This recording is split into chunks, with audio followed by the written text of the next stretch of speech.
What's up, everyone? Welcome to the video. Today we're going to take a look at how to replace the battery in this Subaru remote head key fob.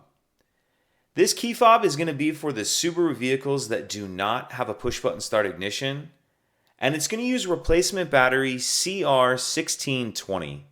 I'll put a link in the description box of this video to where you can purchase these batteries if you're in need.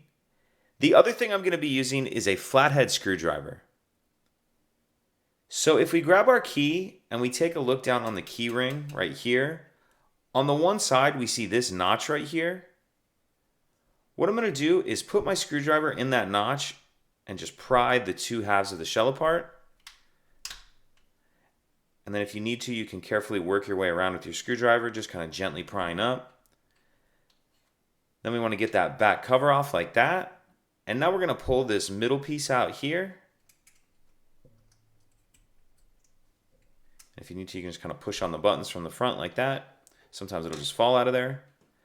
Now I'm going to use my screwdriver to split the two halves of this shell apart. So you can kind of see there's these clips holding it together. I'm just going to put my screwdriver near those clips in that space and twist. And just work my way around doing the same thing. Putting my screwdriver kind of in that space between the two halves and then twisting. Just work your way all the way around. Then you can pull the two halves apart like that. And in this part of the case, we see the battery right here. I'm going to use my screwdriver.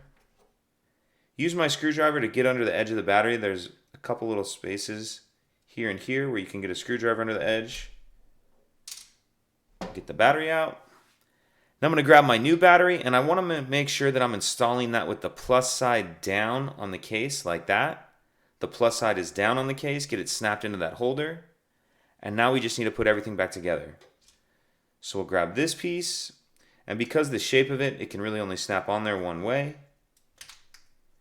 Get that snapped all the way together, and then we'll get the buttons back in the case like that. And then snap this back on. And that's it. If you have any questions, please let me know.